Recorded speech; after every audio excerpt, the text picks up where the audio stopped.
Hello, and welcome to this eCampus News webcast. My name's Andrew Barber. I'm a senior contributing editor here at eCampus News, and I'll be acting as the moderator for today's webinar, which is sponsored by Digital Ed. And over the next hour, we're going to dive into a discussion about how students can learn STEM subjects successfully online. But before we get started, I want to take just a few moments to highlight a couple of items. First, we are recording the event. So in a couple of days, you'll get an email from us that will contain a link to the recorded event, and you'll also be able to download a PDF of the slides from that same email.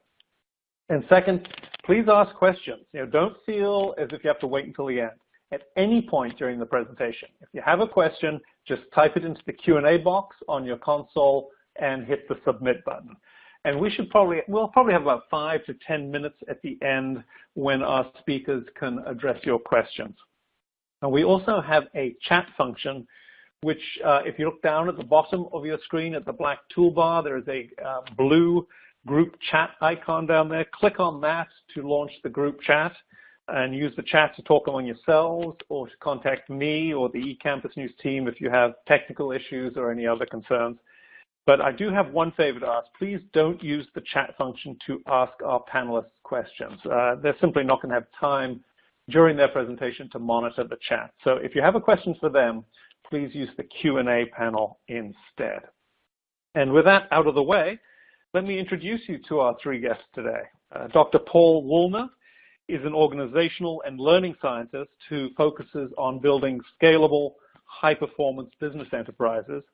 And he's helped create sector-leading, profitable, and sustainable businesses as an advisor, partner, and founding entrepreneur. Our second speaker is James Cooper, the CEO of Digital Ed. And Jim successfully built MapleSoft into the world's premier advanced mathematics modeling and simulation software provider. And under his leadership, MapleSoft has transformed from a provider of desktop mathematics software to offering unique digital education solutions offered by Digital Ed. And Jim has positioned Digital Ed to quickly become a leader in online education solutions that meet the particular needs of STEM education and research. And our third speaker today is Dr. Stephen Furino, the Assistant Dean of Online Studies at the University of Waterloo. And Steve is responsible for overseeing the resourcing, preparation, deployment, and assessment of digital assets for thousands of undergraduate students in the Faculty of Mathematics and hundreds of thousands of high school students who make use of the open courseware available through the faculty's outreach efforts. Well, welcome, Paul, Jim, and Steve. It's a real pleasure to have you here today. Paul, why don't you get us started? Great. Thank you, Andrew. First of all, welcome, everyone. I'm excited, as we all are, to be speaking with you today about learning and successful learning. Learning has been a passion of mine, both academically and in life and in my business practice for many years. And the reason for that, in part, is that it's a process which I believe is as central to human life as breathing, as language. All three at different levels are deeply instinctual to our very existence. And yet there is a paradox to learning. While instinctual, the processes of learning are also complex.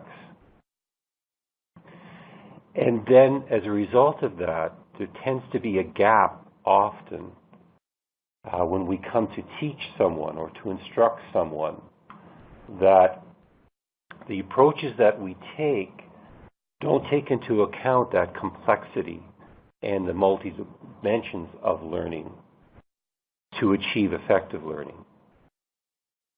And today, what we want to share with you are some thoughts on how do we achieve peak learning within STEM disciplines, and with a particular focus on the digital assets to do that. And what do we mean by peak learning? Well, that phrase is really an adaptation of the work that was first started by Anders Ericsson on the science of expertise. And since his groundbreaking work of a few decades ago, many people have explored the same domain. And peak learning speaks to learning which is designed to achieve world-class expertise by the learner, so long as the learner is engaged over time and with persistence. How do we come at that?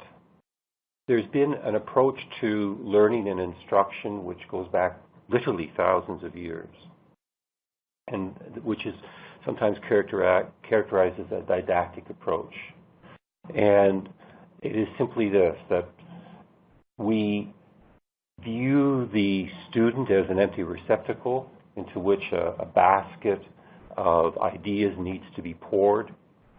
The student then goes away and practices, and then later the student is tested on whether or not they've achieved the skills or the ideas that were given to them. And then even later than that, sometimes weeks, months, the student gets feedback on their learning. And what that approach misses is that learning is a cognitive process. It's an emotional process that involves the intention and focus and the felt need of the learners, and it's also a social process. So bringing all of those elements together, it means that true learning is experiential in nature. It's not about telling someone what they ought to know and then later testing whether or not they've learned it. And in the last few decades, through the science of expertise, through the neuroscience of learning, we've come to understand some of these key elements as to what contributes to peak learning. And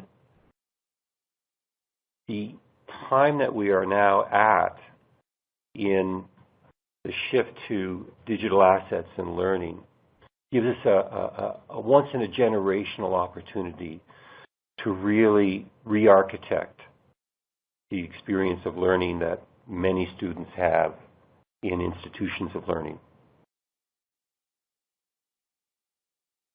As technology has unfolded over the last few decades, with each iteration of the technology, there's a period in which the conventions of that particular application of technology get set. We could see that in the web, for example, with Mosaic becoming Netscape and the first visual browser coming into the world in 1995. We saw enterprises like Hotwired, which was the online version of Wired magazine, established very early on a more collaborative approach to journalism. And they also established conventions like the banner ad, the dynamic interaction with the readers of their content to the extension of that content.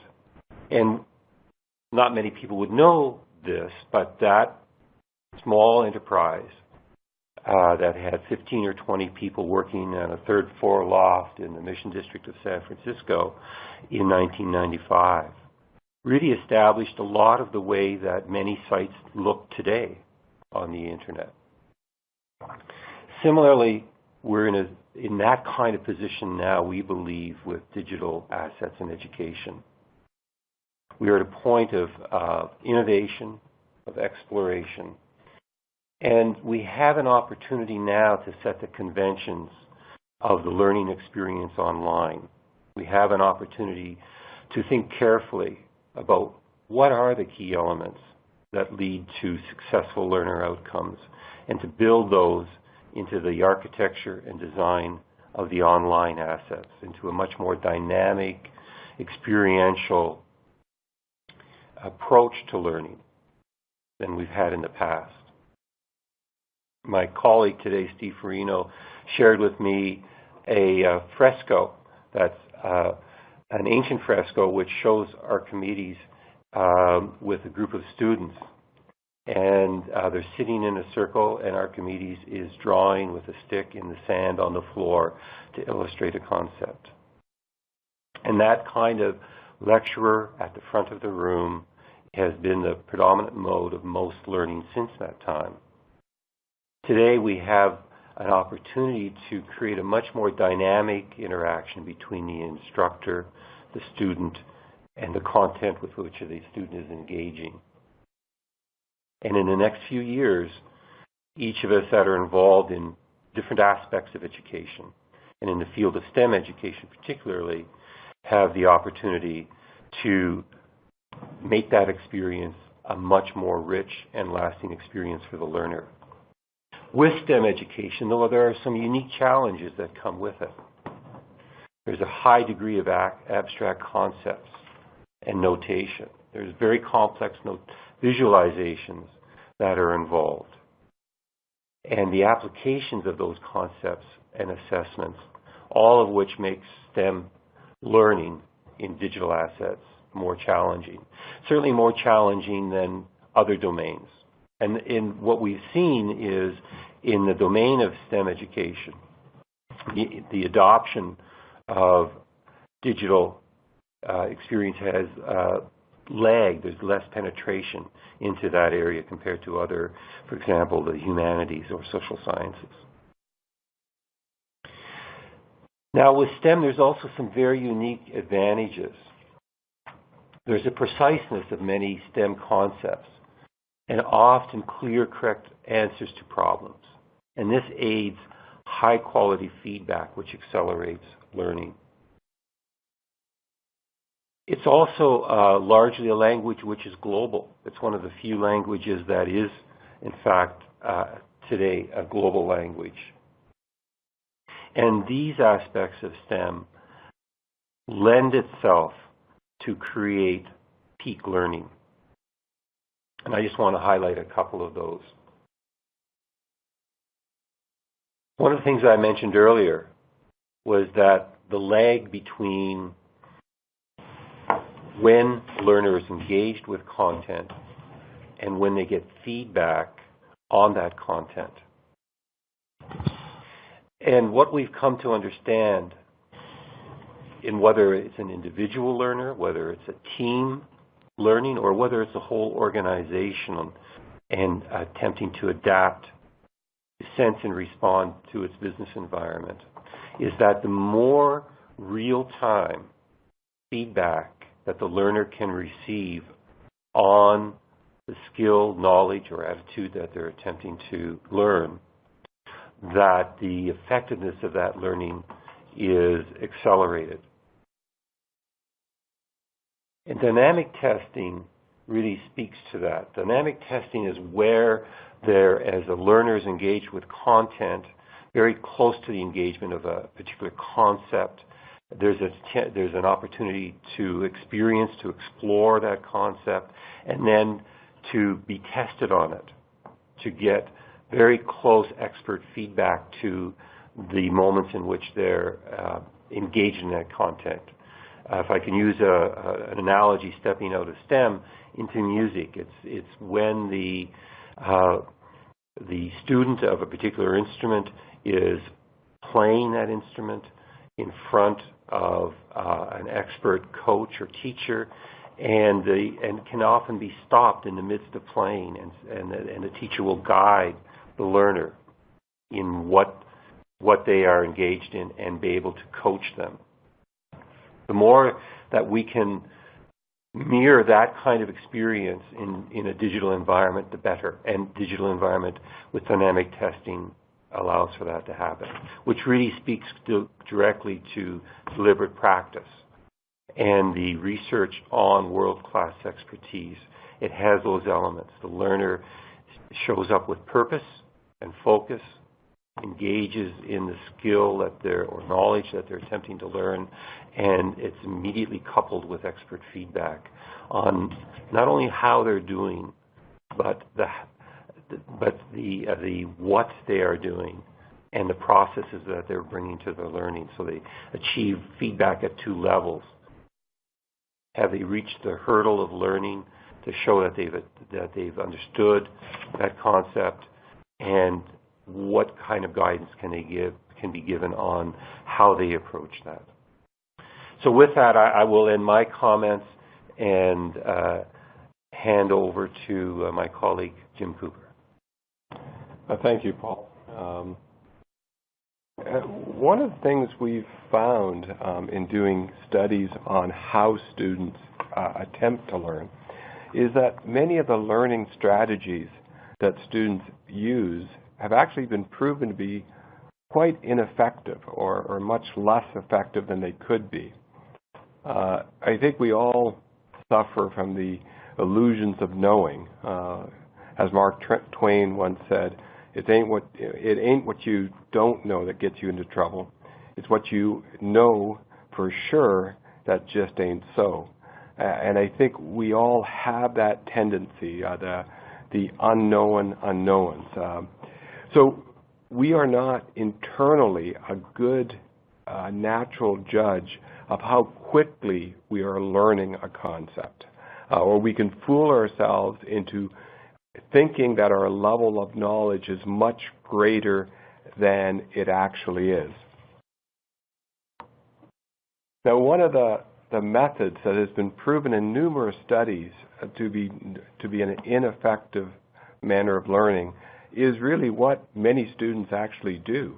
They repetitively review the same material. Whether it's on paper or digitally, they will highlight key phrases and review the same materials over and over again. It has been shown in most studies that this is not a massively effective method of retaining knowledge if you're then tested on that subject soon after. The other method that has been proven not to work is something that is called massed practice.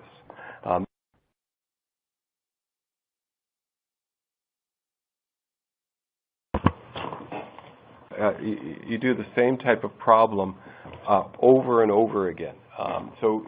The analogy here would be if you're a golfer, you would be practicing only chip shots over and over again. And this tends to mean that you're working only in short-term memory, and you're not working to retrieve that knowledge from longer-term memory, and generally has been found to be ineffective. So a better way is that you would, in the golfing analogy, you would mix it up and you would do some putting, some driving, some chipping, so that it would be the way that you would actually encounter the materials.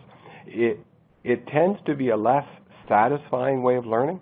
If you are practicing, for example, the same type of problem over and over again, you get very good at doing that problem, and you then suffer from this illusion that you know the materials. And quite often that isn't the case.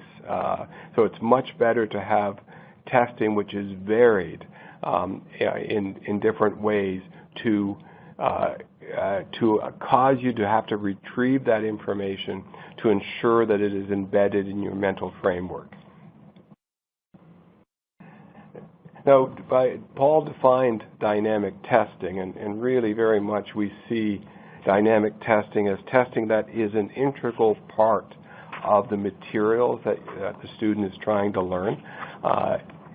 The concept here, and probably the best method would be, if you can ask a question at the right level of difficulty, the student is then actually reading the materials to find the answer to that question.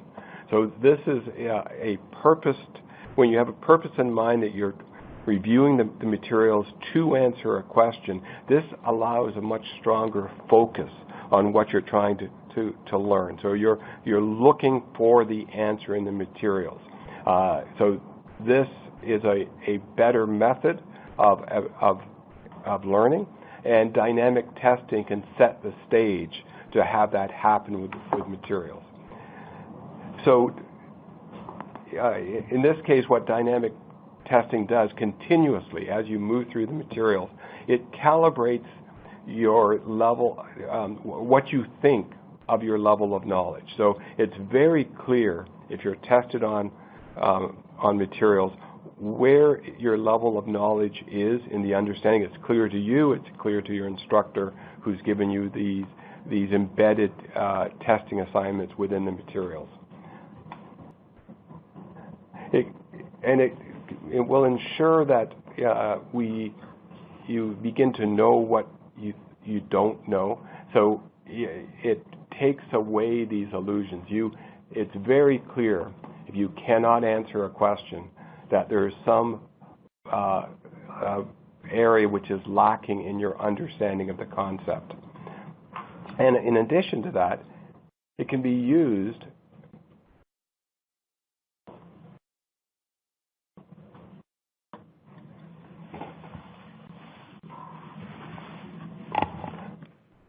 if it's in its best case scenario, it can force us to apply our knowledge creatively to solve problems. The best method of learning is when you're forced to take a concept which you've learned and to apply it in a new and creative way to solve a particular problem. And what we're really trying to do is interrupt the forgetting progress or process. It's been shown many times that most people have a forgetting curve in which approximately you forget about 50% of what you've learned within 1 hour of learning it, and you forget 70% of what you've learned within 2 days. By continuously having testing integrated within the exposition content, you can interrupt this forgetting process, causing you to retrieve knowledge from your mental framework and to have to apply it to a problem. The goal is to have this at just the right level of hardness. If it's too easy, it tends to be superficial and not get embedded within the learning process. So dynamic testing, when it's used as a learning tool, it identifies areas of poor understanding and then allows the student or the instructor to target particular areas for future effort. It also focuses the attention of the student on identified failures in his understanding and provides an environment where you can have practice without judgment. So the student can practice randomized questions to a point where he feels comfortable with the concept with no external judgment put on his learning rate or learning ability. So at its very best, asking questions in the correct way within the material will require the student to have a creative application of the concepts that he's learned to solve that problem.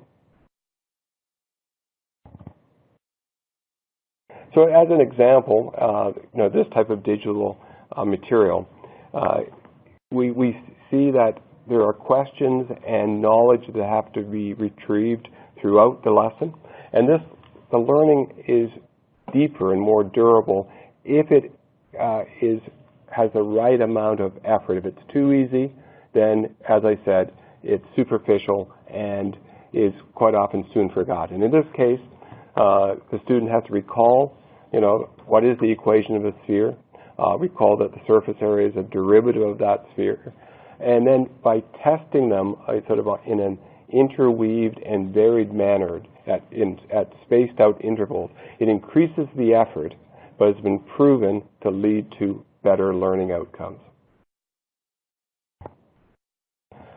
And as I said, the concept here is to have varied questions, interspaced through the materials, so that you are not practicing one type of question and working in short-term memory only. So as an instructor, we feel that the goal of the materials you put in front of your students is to create the correct level of desirable difficulties in the classroom. When learning is easy, it's often superficial and soon forgotten. And you learn better when you wrestle with a problem. We've done a number of tests where the best learning outcomes are when the question is asked first, before the material is even taught. And then it encourages students to wrestle with that problem when they don't really have the right tools to solve it. But it embeds that learning process within their knowledge framework. And they have much better recall of those concepts much later in the term. The other method that we feel is should be part of digital materials is that it's been shown that people have separate channels for processing visual materials as well as text or audio materials. So the visualization of a concept, especially an abstract concept, is much easier to integrate into their framework of knowledge if they can anchor that concept with a visualization. So it's been proven that this visualization can help anchor the concept in memory and improve learning outcomes. And the best method is if the students have some method of interacting with these visual concepts. And this can be as simple as tumbling them in 3D, or it can be questions that have them change the parameters of the visualization and see the immediate feedback of how that would change the problem. So the more the student can interact with the concept, the more focused he becomes on the problem and the better long-term learning outcome. Okay. I'll turn it over to Dr. Furino. Thanks, Jim. Let's think about how we bring one of the most desirable parts of the human experience, the human voice, and all it brings with it, to digital learning. Humans have grown up with storytelling, and the storytelling done by Hollywood is worth many billions of dollars a year. An auditory channel, voice, music, or sound effects, for example, still seem essential in many communication settings. So we might want to ask why. After all, there are many very well-written textbooks, and yet learners still appreciate the human voice in a classroom or in YouTube videos. Again, why? I speculate, but here are a few possible reasons. Visualizations can anchor understanding. A picture can indeed be worth 1,000 words. For novice learners, voice establishes an important cadence for new material, slowing it down and preventing cognitive overload. Voice can provide another means for emphasis, again avoiding cognitive overload by identifying truly essential parts of the story. A picture may be worth 1,000 words, but sometimes a single specific word is what is needed. Voice can be reassuring, and voice emphasizes human contact and emotional connectivity, the latter of which is particularly important for learning. Just as an indication or reminder to us who are largely experts on this call, what the difference is in cadence between an expert and a novice, I'd like to play a 20-second clip of someone teaching calculus that illustrates the cadence with which new material can be presented. Again, it will be about 20 seconds long, and you may need to turn up the volume on your speakers. Let's start by finding the derivative. If y is equal to 1 over x, y prime is equal to -1 over x squared. Recall that to determine the surface area, we need to integrate f of x times the square root of the quantity 1 plus f prime of x squared. Hopefully there wasn't too much feedback there. As teachers, many of us have an inherent sense about how we teach, but it pays to be intentional about the active processing we expect of learners. We must also assess whether or not our expectations are reasonable for the audience we are working with. So let me walk through just a piece of a lesson to examine that intentionality. Let's begin by reminding ourselves of when learners do best. Learners do best when the learner attends to relevant material, when the learner organizes material into a coherent structure, and when the learner integrates that new content into an existing mental model. What we are about to review would only take a few minutes in a classroom, or a few minutes to read, or a few minutes to watch as narrated content. We're going to be observing a lesson in midstream. The goal of the lesson is to develop, with justification, a formula to measure arc length. Learners will, in just a couple of minutes, integrate, hopefully, disparate existing content to generate a new and valuable understanding. That disparate content includes the Pythagorean theorem, the mean value theorem, approximation methods, limits, factoring from high school algebra, and Riemann sums. The cognitive density is high. The teacher must set the pace, reduce cognitive overload by focusing on relevant material, and provide the organizational structure to integrate multiple existing ideas to allow for the generation of a new idea. The teacher begins with a restatement of the mean value theorem. To most learners, there is no obvious connection between the mean value theorem and arc length. It is important for the teacher to identify this as relevant. It is also important to repeat a statement of the mean value theorem because the learner may frankly have forgotten. Now the image. It serves multiple purposes. It provides a second graphical channel that is an alternative to the textual formalism of the preceding statement of the mean value theorem. It will also anchor the formulaic development that appears below. Specifically, it shows how the length of part of the arc can be approximated by the hypotenuse of a right-angled triangle with legs delta x and delta y. That's just the Pythagorean theorem. But working with x and y at the same time is difficult. The sentence below the image tells us that we have a way to avoid working with y. Now the teacher will organize several insights into a single structure. We can approximate the arc length by using a series of rectangles, expanding on the idea of that one triangle in the image. And we can get a better approximation by making the triangles smaller and smaller, going to a limit. And we can make our calculations simpler by replacing y with x. This emphasizes the need for using the mean value theorem earlier and its crucial influence. And now algebra that allows us to go to a familiar form, at least to some of us, a Riemann sum. And finally, we get the formula displayed in summary in the orange box. We should not underestimate the cognitive demands that we have placed on the learner. In subsequent activities, typically questions, we should highlight salient points, reinforce important points, and assist with the learner's integration of the content into their mental framework. In the Faculty of Mathematics at the University of Waterloo, we have made a large commitment to digital assets. It is part of the University of Waterloo's strategic plan to, and I quote, use student-centered, evidence-based, active learning pedagogy.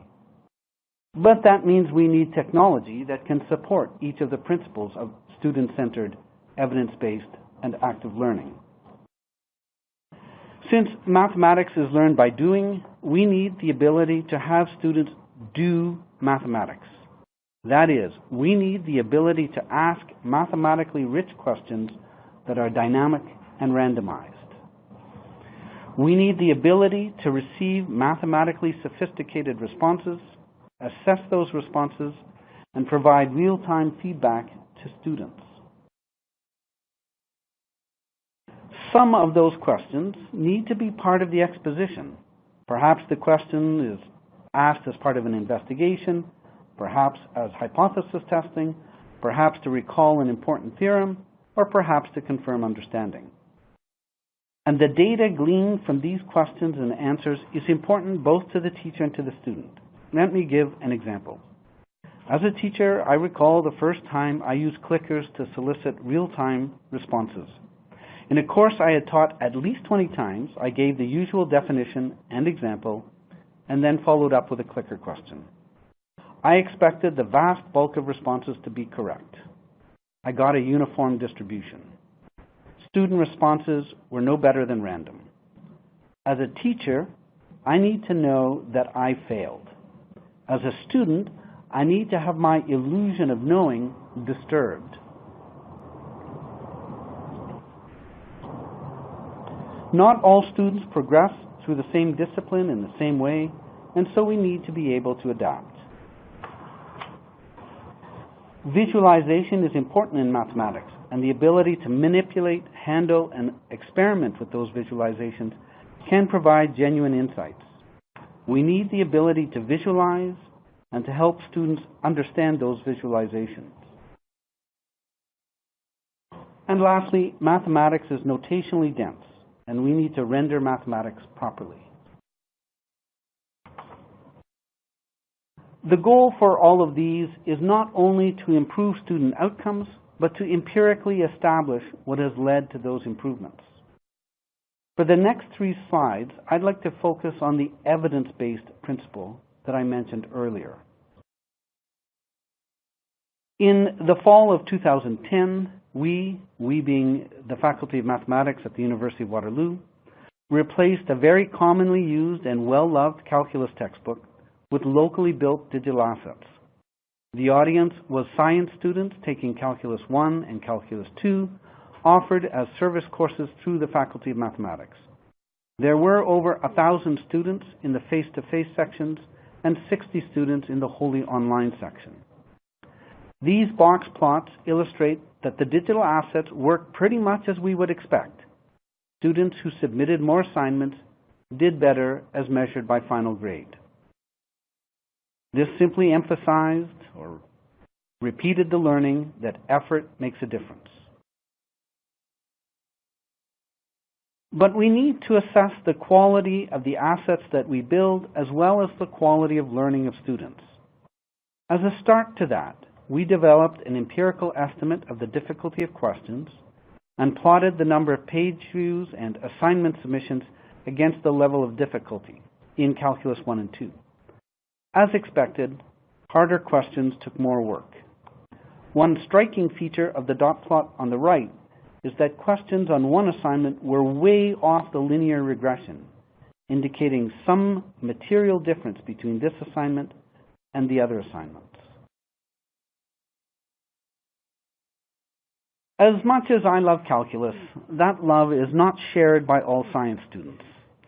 And if one were to take a look at the decade of DFW rates from 2004 to 2013, it is not surprising why.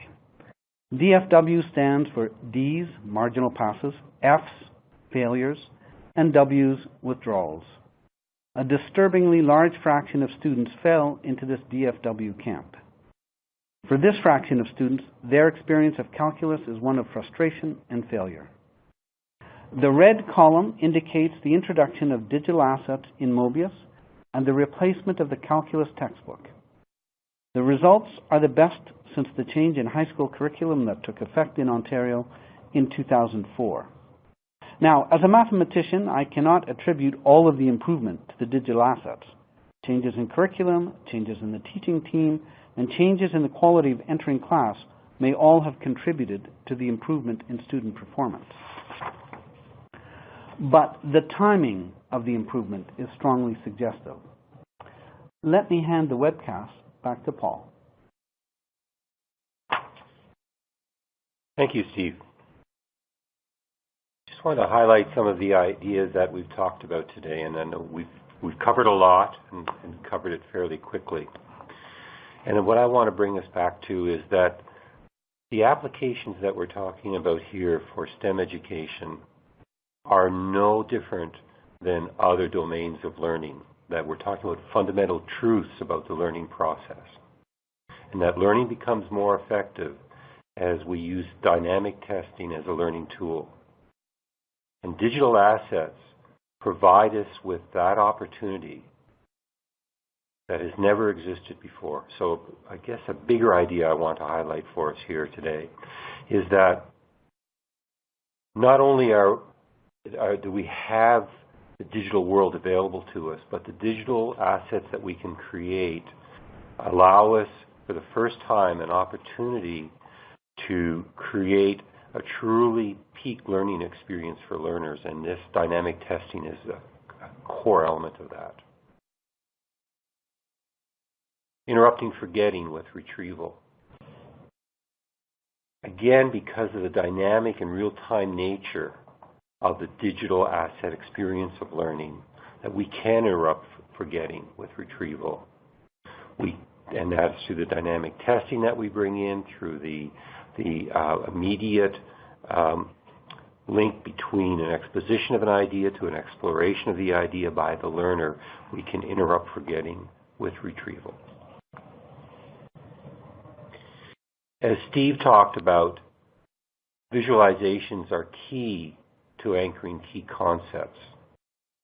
And the visualizations that we can create in a digital environment can be, because of their three-dimensional nature, because of the dynamic nature of those visualizations, we can bring those to life at a more robust fashion. I know it's for years of using flip charts and markers in front of learners that where I'm struggling to, and as best as I can in real time, visualize a concept that we're all focused on, that we can do this now with a much more dynamic and engaging visualization than we could achieve otherwise.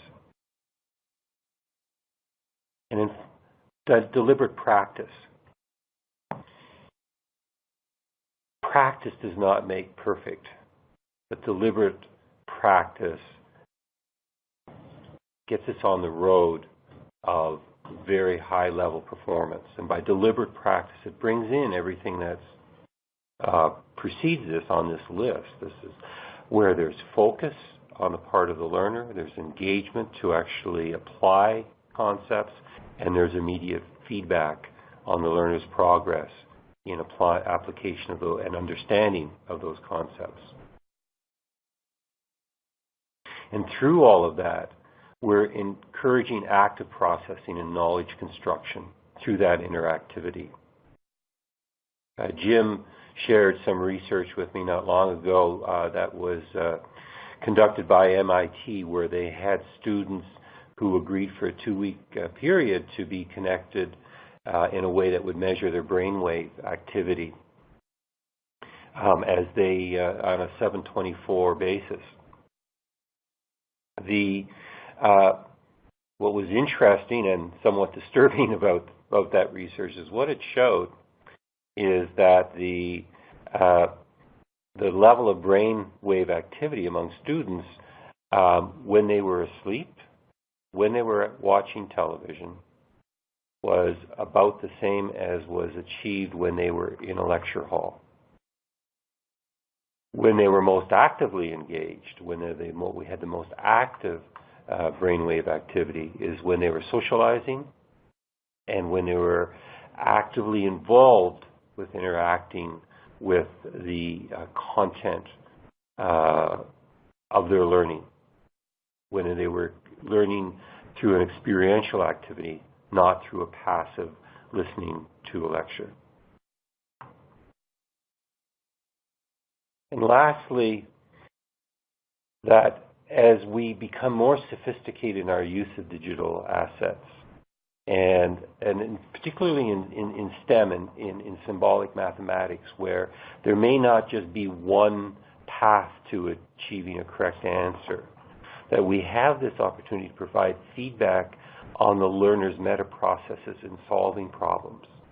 So they're not only learning the solution to a specific problem, but they're learning more about their own processes for solving those problems. And that dual level of learning is the most powerful learning that we can provide for learners. So with that, I'm going to hand the podium back to Andrew and to lead us into our Q&A part of this experience. All right. Well, thanks so much, Paul, and thank you also to Jim and Steve. Absolutely fascinating hearing you talk about the different learning, the different ways that we have failed to learn and the ways we can learn better. Really, it's certainly very interesting to me.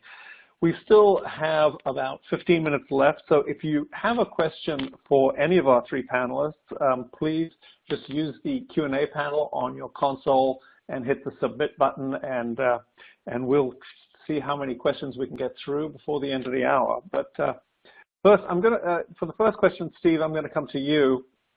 And it's a question from Levi, who wants to know about your research into whether you've identified whether students have higher rates of success using originally produced digital course materials, or through more publisher-built materials. Can you talk to, have you seen any difference in success rates there?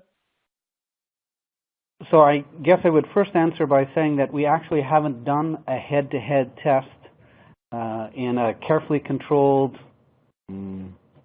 empirical experiment that would allow us to make an assertion about whether the originally produced digital content is better, worse, or roughly the same as the publisher-built content.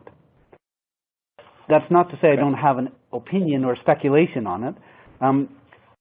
Lots of the publisher content has the enormous advantage of going through a heavy editorial process, which reduces errors and brings in a larger set of authors and focus.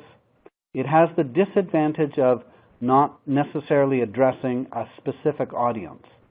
And the specificity of the audience may have a great deal to do with whether a certain set of assets work or don't work. And so I think one has to test not simply the content, but the content with a specific audience. And maybe if I can just add to Steve's answer, one unique difference using digital materials is that you can gather a huge amount of data on how that piece of content is being used, its success rate, how much time is being spent, whether there's enough time, not enough time. The system will automatically indicate when there's potential areas of learning breakdowns. So that material in a digital format, if it's not working, can actually be tweaked and improved and put right back into the system, with a very short cycle time.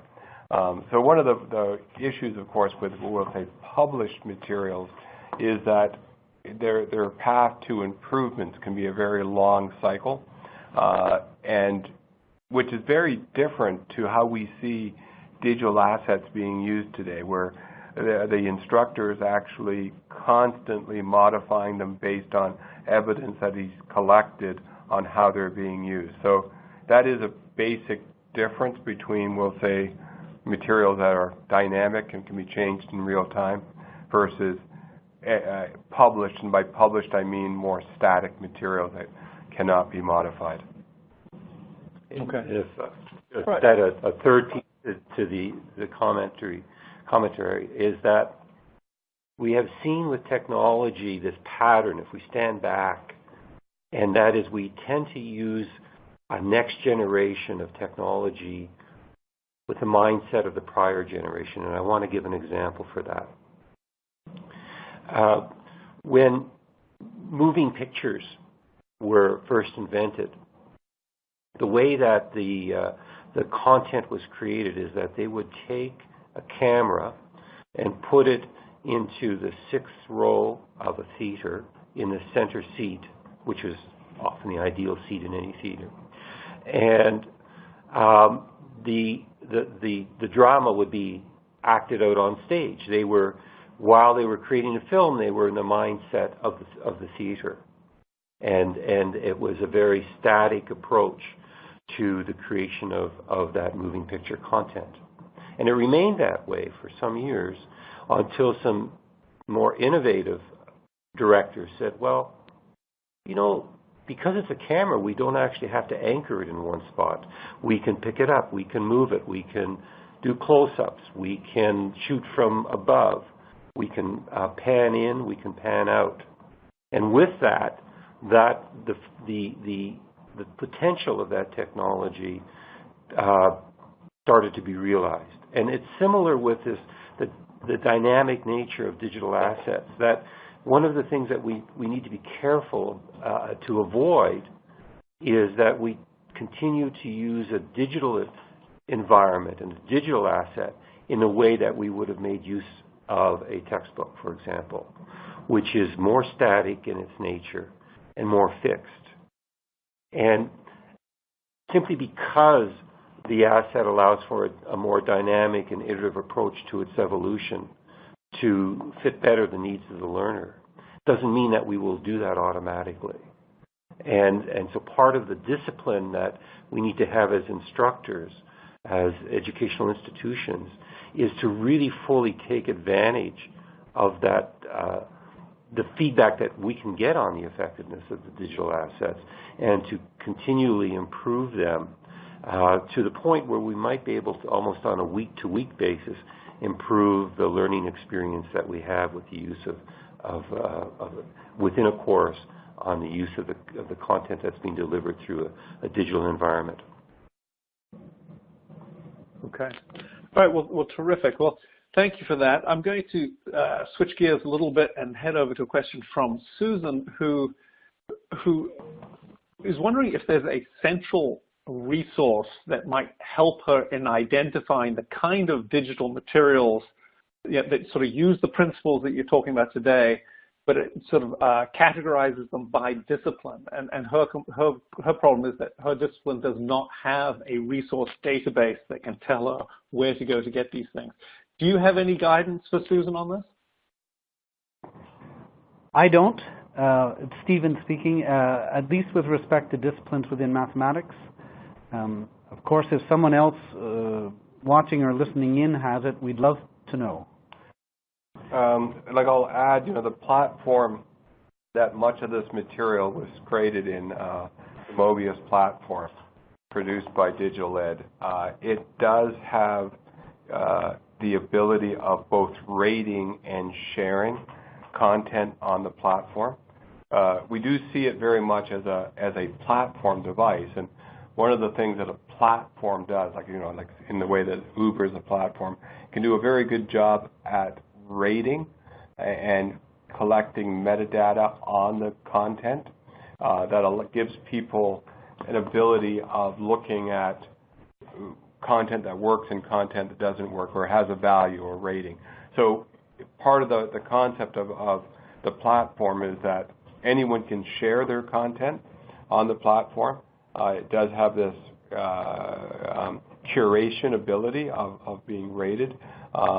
And we're very much encouraging the free sharing of content if people are willing. Okay. Right. Well, Jim, you just mentioned Mobius, and Kimberly is asking more about this, about the programs you use to create sort of dynamic digital content. Can you talk a little bit more about the role of a platform and how you actually sit down and create these course materials? I'll give a short answer. I'll probably let Stephen give a longer answer because he's created much more content than I. But the platform does have a symbolic math engine embedded within the platform itself. So all the randomization, the automatic marking, the visualizations, or at least the math-based visualizations, are all supported within the platform itself. The Mobius platform allows you to put anything in the container of education, but it does have a large number of built-in tools that are driven by the symbolic math engine, which is embedded within the platform. Stephen here. We have reduced the set of tools that we have used at the University of Waterloo to produce math courses to essentially one tool, and that is Mobius courseware. We now offer about 30 courses online to degree-registered students, and we have a large volume of content that's available for grades 7 to 12 that's publicly available and free to anyone without registration. But we now use Mobius courseware as our development platform, in part for the reasons that Jim said, mathematical engine. It can do all of the things that one would expect to do in HTML5, and it's relatively straightforward to deploy. Okay. All right. Thank you very much. Now, I think in this presentation we've been talking about mathematical concepts at a higher level, but we do have a question coming in from Luis whether this kind of approach can be used down to teach STEM at the elementary school level. Do you have any experience with that or seen any research on that? So our outreach group, which is the Center for Education in Mathematics and Computing, do a lot of school visits, and I have certainly observed many teachers from elementary through middle school, through high school. I think there's a different set of issues with 8-year-olds and 18-year-olds. I will speak only for Ontario in Canada and not more broadly, but I suspect this will resonate with others. Many of our elementary school teachers are actually not comfortable with STEM disciplines full stop, and say they don't have the expertise, they don't have the comfort level, their anxiety is detectable by students. So that's one factor, I think, for instruction at elementary levels. It's important to make sure that teachers are supported in their teaching. Emotional connectivity, I think, is almost always important in learning, but it's essential for elementary and young children. They learn in part because they like their teacher, they want to please their teacher has made an emotional connection to them. So that emotional connection to the teacher is really important. When it comes down to pedagogical tools, I think of two things. One is giving the teacher the support to focus on the relationship with the student, the support, challenging some, supporting others.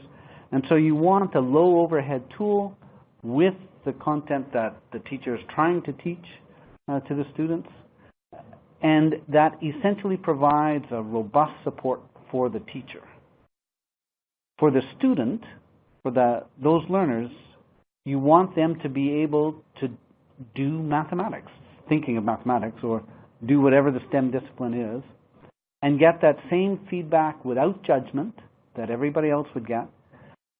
There is another group, and that would be those who, in some sense, administer, who take a look at the analytics and can determine whether or not that teaching is effective for that specific audience. So I think it's a more complicated question for elementary schools who are dealing with different issues than it is at third-year university. Okay. All right. Well, thank you very much. I'm going to ask one more question, although we may have to cut the answer pretty short. And it sort of comes down to the idea of you talked about changing the way students learn. What about the teachers themselves? And we have one of our attendees talking about how teachers are used to teaching the same thing for 15 years. It's very difficult to get them to make the shift to a different style of teaching and getting the students to learn a different way. How do you handle the faculty side of this and changing their views on how to approach this?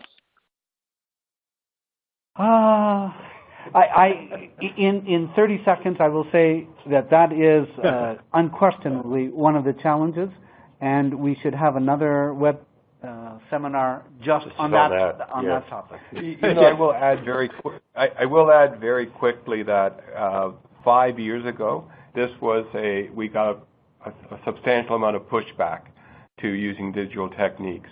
I would say today we do not.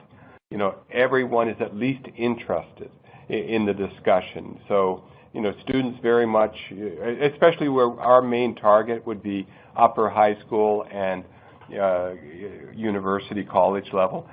Within that market, the students who are digital natives, they want the material this way.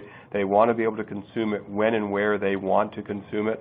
And I would say every institution is at least interested in that discussion now. Okay. All right. Well, yes, I realized I was throwing a very meaty bone into the middle of that with no time left, and I apologize. Yes. But that is probably all the time that we have left for questions. If you asked a question that we did not get to, someone from the digital ed team will follow up to get you an answer. So as we wrap up, I want to thank Jim Cooper, Steve Furino, and Paul Woolner again for very fascinating, excellent presentations. And I'd also like to thank Digital Ed for its support today. And one final reminder, we will be sending out an email to all attendees when the recording of the webinar is ready. So thank you again, and this concludes today's webinar. Goodbye. Thank you.